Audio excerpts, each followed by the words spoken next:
எபேசியர் 2:6-8 சொல்லுகிறது, அவரோடு கூட உன்னதத்திலே ராஜாக்களை போல நாம் உட்கார்ந்து இருக்கிறோம். இதை குறித்து 1 பேதுரு 2 பேதுரு எழுதும் பொழுது, நீங்கள் தெரிந்து கொள்ளப்பட்டவர்கள், பரிசுத்தமான ஆசாரிய கூட்டத்தை சேர்ந்தவர்கள், அவருக்கென்று பிரித்தெடுக்கப்பட்டவர்கள் என்றெல்லாம் அவர் எழுதுகிறார். மனம் கலங்காதிருங்க. என்று நாம் அருள்நாதரை தேடி செலுவேண்டே வருகிறோமோ, யோவான் 1:12 சொல்கிறது, அவருடைய நாமத்தின் மேல் விசுவாசம் உள்ளவர்களாய் அவரை ஏற்றுக்கொண்டவர்கள் எத்தனை பேர்களோ அத்தனை பேர்களும் தேவனுடைய பிள்ளைகளாகும்படிக்கு அவளுக்கு அதிகாரம் கொடுத்தார். நமக்கு அதிகாரம் கொடுத்திருக்கிறார். எத்தனை பேர் அருள்நாதரை உள்ளத்தில் ஏற்றுக்கொள்ளுகிறீர்கள் என்று சொல்லும் பொழுது, சிறிய கூட்டமோ பெரிய கூட்டமோ நம்முடைய கரங்களை உயர்த்துகிறோம். ஐயா, என்னை ஏற்றுக்கொள்ள ஐயா, நான் பாவி என்று சொல்கிறோம். சின்ன ஜபம் தான், நடப்பதோ பெரிய காரியம். வானத்திலே தேவன் நம்முடைய பெயரை எழுதி கொள்கிற அவசரமா எழுதுகிறார்.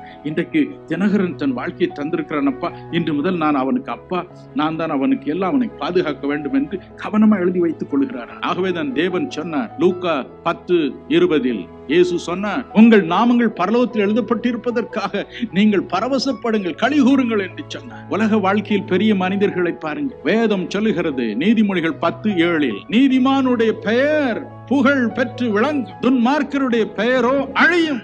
எரேமியா 17:13 பாருங்கள், துன்மார்க்கருடைய பெயர், தேவனை மறக்கிறவருடைய பெயர் புழுதியில் எழுத